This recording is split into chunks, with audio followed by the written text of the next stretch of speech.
Namaste. Hello everyone. This is Dr. Kriti Shukla from Smilocare Orthodontic and Implant Center, Kanpur, and I'm back with a new video. So welcome to Dr. Kriti's Dentistry, and here I am with another video. So आज का topic है pregnancy. जैसा कि मैंने आपको पिछले video में brief किया था कि आज के दिन आज के इस वीडियो में हम डिस्कस करेंगे कि प्रेग्नेंट वुमेन के मुख में या दांतों में क्या क्या दिक्कतें होती हैं या हो सकती हैं और उन्हें हम कैसे डील करते हैं, उनका इलाज हम कैसे करते हैं। सबसे पहले मैं आपको बता दूं कि there are 60 to 75% of pregnant women who suffer from periodontal diseases। 60 से 75% प्रेग्नेंट औरतें पेरियोडोंटल डिजीजेस यानी मुख और दांत से संबंधित बीमारियों से जूझती हैं। इसका कारण होता है कहीं ना कहीं हमारे बॉडी का चेंजिंग हार्मोनल लेवल। हम प्रेगनेंसी के टाइम 3 ट्राइमेस्टर्स होते हैं। फर्स्ट पहले 3 मंथ्स, सेकेंड दूसरे 3 मंथ्स, थर्ड लास्ट के 3 मंथ्स। पहले 3 मंथ्स और लास्ट के 3 मंथ्स होता है हॉर्मोन्स के सिक्रीशन का पीक।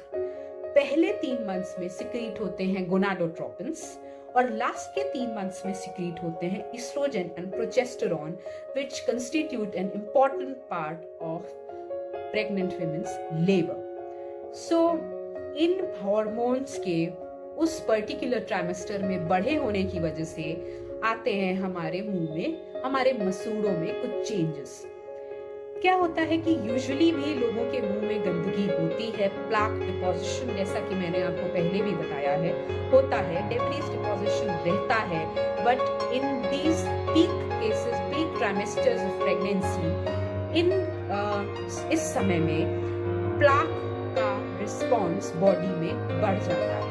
ऐसा क्यों होता है? Because of these increased hormonal levels हमारे गम्स की, हमारे मुंह की जो ब्लड सप्लाई होती है, जो रक्तचाप होता है, ये बढ़ जाता है। Because of that increased blood supply there is an increased response to that particular plaque, जिसकी वजह से जो पहले का माइल्ड क्रॉनिक जिंजिवाइटिस था, जिसे शायद इतना ध्यान देने की जरूरत नहीं थी, आज के दिन में वही प्लाक एक बड़ी बीमारी का कारण हो जाता है, जिसकी वजह से यूजुअली प्रेगनेंसी के पहले और खासकर तीसरे ट्रिमेस्टर में जो पेशेंट का जिंजाइवा रहता है, पेशेंट के गम्स रहते हैं, they are usually red and Solan.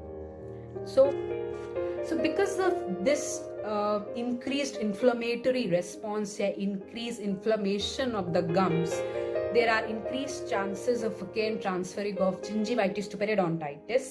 जो अभी तक मसूड़ों तक सीमित था वो आगे बन जाता है हमारे दांतों के हिलने का कारण, the tooth mobility, there are increased pocket depths, there is increase in the gingival clavicular fluid।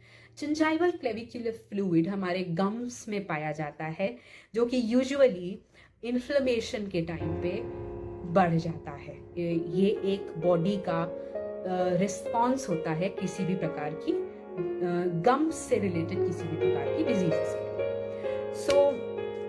Now then also because of the increase blood supply, जैसा कि मैंने आपको अभी बताया कि मसूड़ों के और मुंह की जो हमारा रक्तचाप है उसके बढ़ने की वजह से there is increase chances of bleeding, जो कि हमारे मसूड़ों के इन्फेक्शन का सबसे पहला साइन होता है। There are increase chances of bleeding.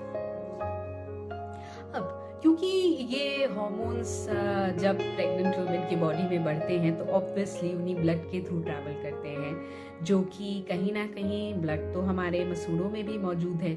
So because of that bacterial hormonal interaction, जो हमारे मुंह का नॉर्मल फ्लोरा है, नॉर्मल बैक्टीरिया है जो हमारे मुंह में मिलता है, इस हार्मोन से इंटरैक्ट करता है, इस हार्मोन से जुड़ता है और उसके भी कॉम्पोजिशन में, उसके भी बनावट में थोड़ा चेंज आता है। And also because of that there is an increased response of the gingiva of the gums, हमारे मसूड़ों का एक नॉर्मल चीज में भी रिस्पॉन्स बढ़ जाता है। जो रिजल्ट करता है ब्लीडिंग में, जो रिजल्ट करता है हमारे पेरियोडोंटल डिजीजेस में, जो रिजल्ट करता है आगे और भी तरीके की डिजीजेस में, जिसका सबसे पहला और अच्छा उदाहरण है प्रेगनेंसी ट्यूमर।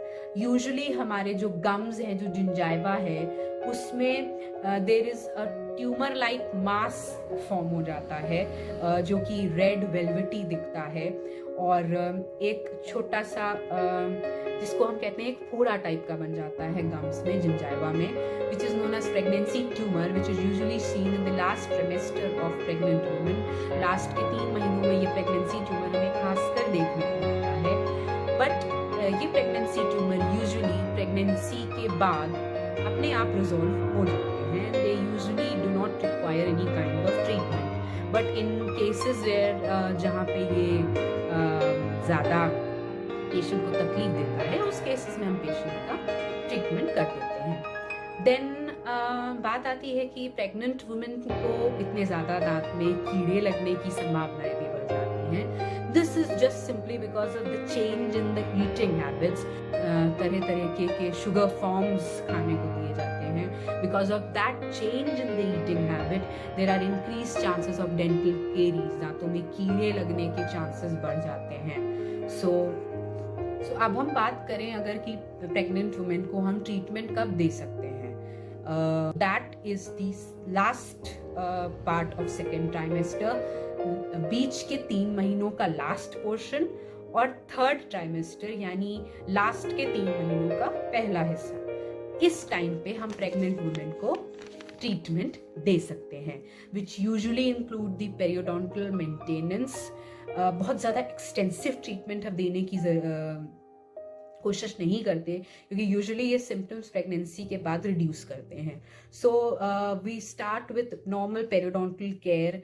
हम पेशेंट की साफ सफाई पे ध्यान, पहले तो हम उनके मुंह की सफाई करते हैं और उसके बाद पेशेंट को ध्यान देने को बोलते हैं अपने मुंह की साफ सफाई पे। Then we come to preventive care. जितना ज़्यादा से ज़्यादा मुंह साफ कर सके, जितना ज़्यादा से ज़्यादा अनवांटेड शुगर्स कम से कम ले सकें, and other types of simple restorative treatment, जैसे जिसमें बहुत ज़्यादा एनेस्थीसिया या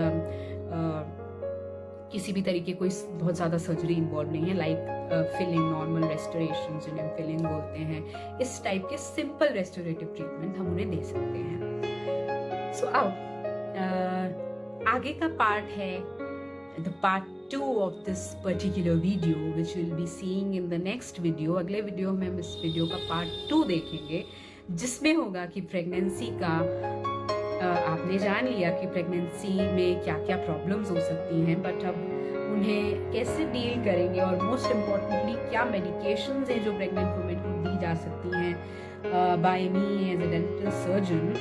ये हम डिस्कस करेंगे in the next part of this video, the part 2 of the video on the topic pregnancy।